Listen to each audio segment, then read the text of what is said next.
Ajolo in me tikane One Luo TV utio matin ke bel kalubune program e chao makarange nyudaka makarange jinoni aloga utime mano ento wido wokira eno wamete woki door program man ko no tikane ngo ki ko matika biro ke tikamero me ngo matika tine ko me be chop to One Luo TV anya part Robert Larubi.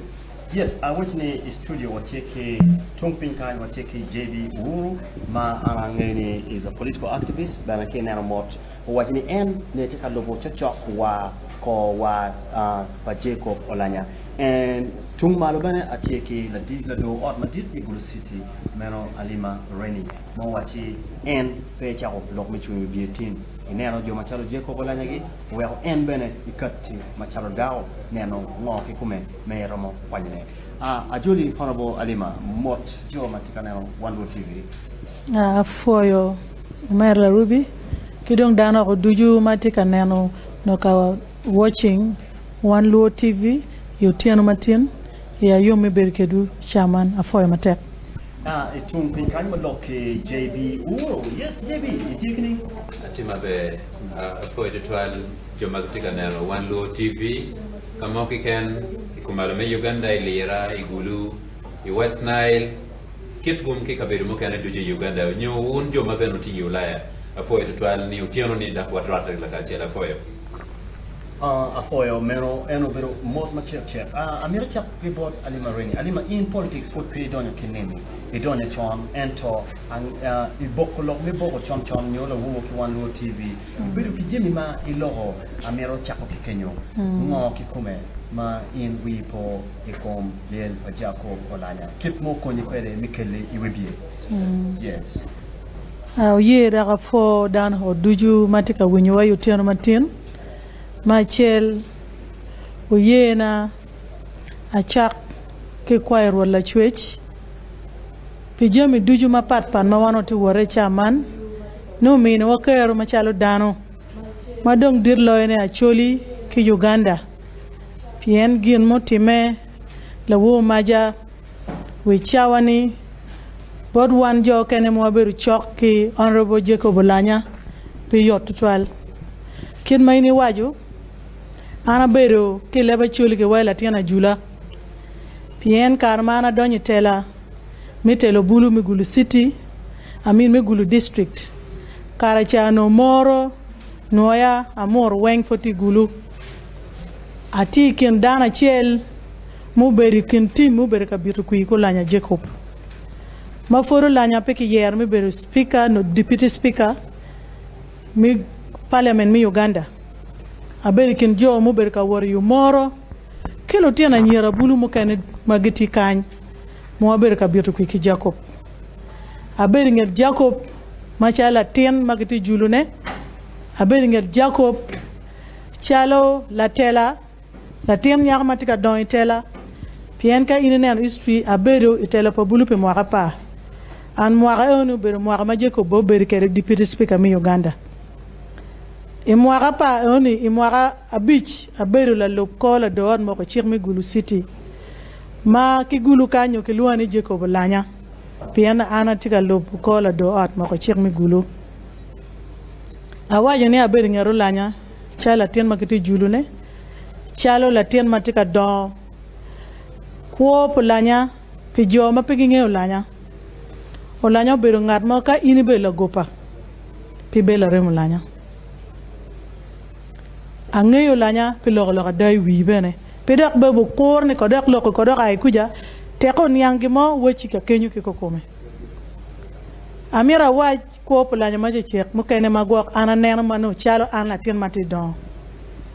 wati ke lutien bulu mo kene mo beru dong ngaro Lanya barcha kene Lanya waylo tien mo kene tie ma wigi tek ana dai kinwa wan mo beru tieni beno kinwa jo kene tie ma wigi tek ate wajo lokeni pingo ka ini winyi lok mo Lanya loro kono tika miyo ka gonyo tien lok mo ma ki chaka ke nyin ka beru o wajo lok kom nyin kitgum o way kitgum ki choyo kitgum pikit kidong gum manyuri ka kiribe e beru ngan makome gum ka kiri rach pino gum ikin wan mo beri ngero Lanya ange ma be ni to tien mo kene mai chani gi pe wa ki ker mi lok ya yom no mara jebi wurti kan olanyo beru ngad mo ma pe miero wunyu lok mi cham chana olanyo beru ngad mo ma diki ngech ti lok mani tema ke waje le mo ni if you are not informed you should not speak olanyo beru ngad mo ma diki ngech an ka ini wunyu lok mo lanya logo ko duju ka mo ke ken ibin yang ni ginna logo ngeyu ci ana mira wanyi beru polanya itela uguru kuona beru polanya tela o timji ma pol kiri pe jo mo beru chok ke ken ana mira wanyi ti je mo ken mo lanya timu ya choli ki Uganda ma loro ikina ti kin kuch karamati tela ma chala tela po bulu wana ngi ma be no lanyo beru kin tim mi go chero ipistok ilobo juba mero ma chier no pe speaker ento chier ma chala tela paluak malwako kero gene kome kido ngej mati kere gamento kero ngej gene kome anatamani dana manok ya chuli kan marom timi jeme on pien awia po ma be karan furati la tela pabulu ma fura donya tela no won koma karan tim no bat mau majoni ake kan ikilo tela pabulu mo chiero no mer ana be dikine bara gwenya mo ber manok olanya o chero tiyu ki chunye duju ano dugu o chawa ni mawano logo wa berini wati neno nyik tela tije mu kene mo lanyo berga timu ne ma wan jo kene gwa wa pineno batie ma de chawa ni ma logo ni kadana matika neno video polanya tije mu kene mu timu no wan mu kene po ngeyo kidong mario olanya ko matika mano tiyeni ko bin ken gang kan bela ken gang ke nena tika go rakilu ken gang o maka wali chie an gino la nyado ti mabe ene wiye pu wil ki kama eno akiye chi atamni wiye gina ran wache ko polanya da miet bo ye waji pien ma chala tela chana mati log ma chala city speaker ma chala tela me gulu no ma choli ikin one speakers mo atieni wa no ni pirate ni gamente mamalo totole parliament ki office for president uye ka choli ki northern Uganda mi bere ka choke mi we war ma gi borulanya e chawne ma logo ni lao sub region guye mi bere part of council meeting mo bere kede iumoro wa dong ki winyu long ma ki West Nile mamira waj kanyi speakers o duju wala wo chi mati nongone tieni merke mi woro bot umegiwa bot latienwa bot wegiwa honorable Jacob Olanya to Polanya we pipi will and mabine na machala choli ichare ma logo ni West Nile guberu gulor dukano ko duju madano berni na chel mango pogo timu be achara men gunyurma magiti kere piolanya ana foy matek afoy matek mero fot gen makwani boklo mapat matika keyboard jomo be choke the did right honorable Jacob Olanya ineno awachini kawa wacha bokone piwa tiago ento yara benetek ni wamui de mo wajini watika holding legacy the did right honorable Jacob Olanya en kumedon pe pero molok ento jomo don magitika ngabo kan geramo wacho the did Jacob Olanya oberna wachet kong manok bot la dit JB Uro yes Uro la wo agoni chim makutpa o kanya pera penyi jim bugu manok no pangeni program o miro pera gang pien gen ma gang pera mu lokke kichen tin no o amete e wacha ikaramu karange ichung iwibie iberu bena kat beri chok katich ke Jacob ge mano ito pale kin kordo mi parliament kino kane tikati jim bugu matio as an activist as a young upcoming politician nenu ni tiekening in local politics ngoma ini gamo kibot iko paladit Jacob Olanya kono ichako wachiwa manakuna ma ini bedo afoy tutwal yemetika na One Low TV tim tigum madit tutwal bi wandari merwate melok ikum dano mano watero en machalo ta inyimwa eto mapudi ameta legrod la chejwa homina gufu melok ikum megiwa iket kuone na diti right honorable Jacob Olanya lo ki kum jimi ma eno timo miro tek chwin bini ana da aberi kin do mo beru chok to twal kila dirti pepi mo apa ngich yato an beru na chok ngat liele je ko bana o chake imwara aliba rio ki apa ya bungwan an beru chok liele je ko bolanya to twal le kare magi mara kitara i prison ilokom kwayaro tima chonya maluka ki kita luakwa mati ya ba numero kitegi kawidano po iniano due angwen mejo mari yuma libari ka pa wi abungwen anada a mobilizing nyo akilu la ka chel tela mai ya chuli mati lo ma parliament pikwayaro tima chonya mati kum luakwa mai ya ba ya Moro district etinge magi gonya aberu i prison ni na yangwen la dit Jacob ulanya obino kainge warin wan kwede wa yapa ka kweda da ngo ki kume matika time yapa mena ye a cheki beru na chaki ngerle le Jacob ulanya mena no diero na kimane matikwede chunye belwa mai kumalo me Uganda ana no kikuno ngo mala detwa beru katimone inge kikuno oberu ka chel kilwa mai yapa ribogi la ka chel ka hamadi ka chel ki achuli ka lo ko kila ka chel kun wajani mano ka ermo karange ko ere wano gidwaro la ka chel timai yapa dabena gi nyomo nyom la ka chel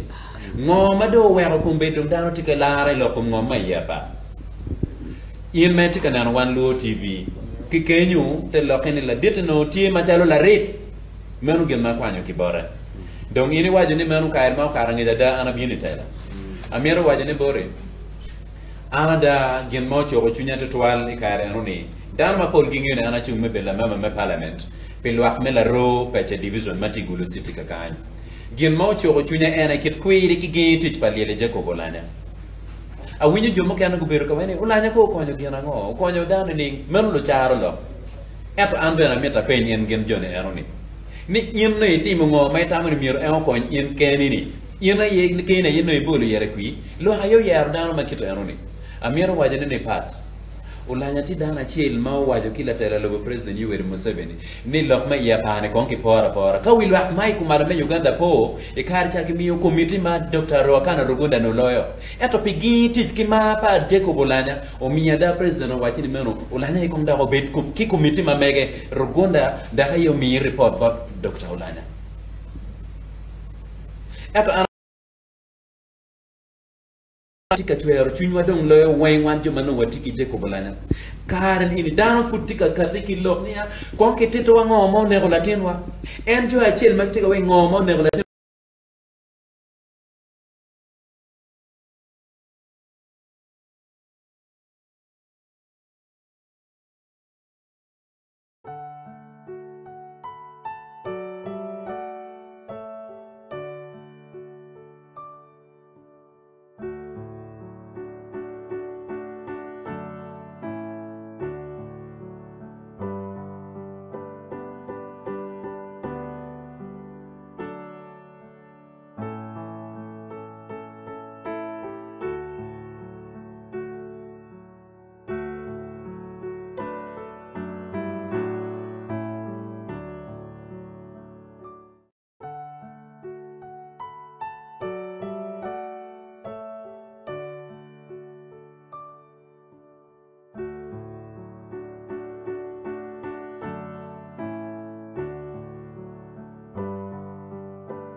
Mana ye One World TV ngejmati ki galwang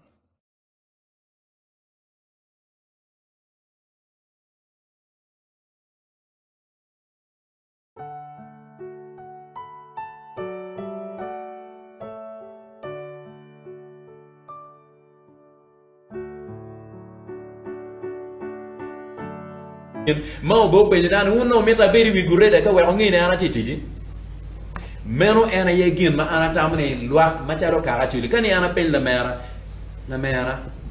la penye na romi ne pa na mo ke kan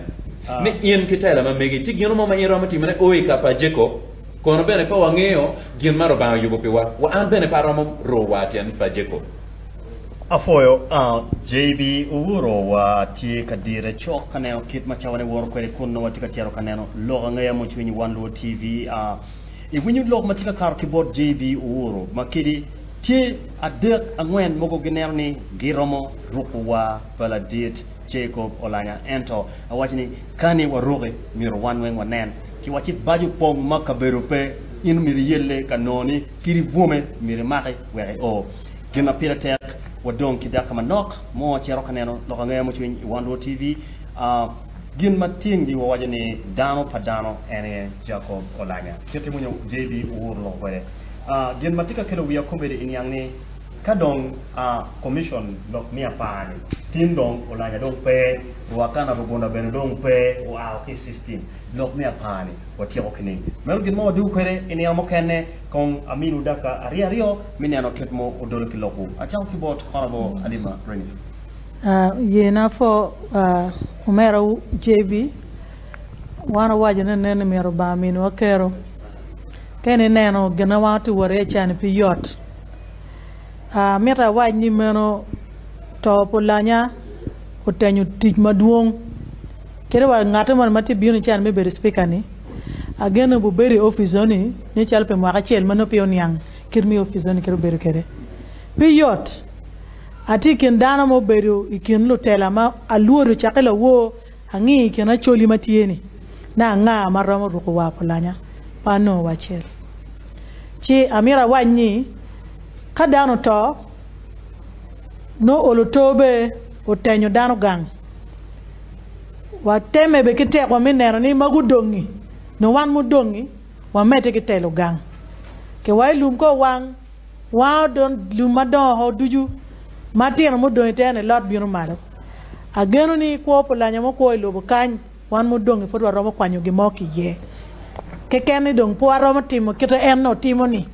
bien ko Olanya ko po ko mi por titi o ko mada kita no ko mi robet kede po por ko pangatimo ana lego bene wan mudongi po ko Olanya eno wa kwan jemi mogo mano Olanya titi mabeni yo achak timo ne eno pimi por be Olanya lega na foy matek horrible alima kwachi apor bot kunego afoyo pe bet ginma pe tie bet in wegenen ket makuni wor kwere JB tigda kario mi be omera moderator kita yini penyo kwere ni lokuma pa kita dong la temwa la wikalang Jacob Olanya tim dong pere lokuma pa gi bichobo ningo wan wa winyo ani kaere mau karange ni wa report kid mau Olanya ki committee ma megu beru katit kwere lokuma pa no dong tie wan dong wa miro ni wa mi tij bara choli parliamentary group ini mafut pa la teno ke chwale tengo mi bune ka yune me agiti go ben ki kati ki report lokuma pa ma Olanya choyo ki me ari wanu ngini to palatin wa kama oyeni oto pini wa machine mano chako nying to ne nying tu ne no bere pekke wanu beru ka lokki Jacob Olanya wa Archbishop John Baptist Odama beru ka lokki Jacob Olanya meluru ko pledge pa president lokom city scan me oriar la cho we karaman wa bet ki machine ma chako nying tu we karaman ti ko mas tu ne no betie wonu ngeyo mabe ni president Yoweri Museveni Kaguta o cheke $1 million ayache makake la bachana me Uganda bino billion ayade ki million mia bor me wilo nyo chumma magiti yukwere me menyo tuo chale we cancer strokes onyo remo magwa kai no awano gore wi don wano waberu ka kupeki lele Jacob Olanya speaker me parliament me Uganda ni mioro konywa opo wi president don ana lego ni meno lo mema me parliament kada gi miro maho baka chich mano la tenwa Jacob Olanya no cha timone mafut pa ki yirul palatinwa opo wi president ni gemma president Yoweri Museveni pa miro gale metimone ki lwa mai kumalo me Uganda we ndakta wa non kito ma pa wangiyo tiana ni Kongo we president o mi chana me wilu city scan ki ke lo kakan ki lo koma pa ki me ade amiro chi hotel me ya chuli ini be ka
angaya muchwin kisande akumo afoy matek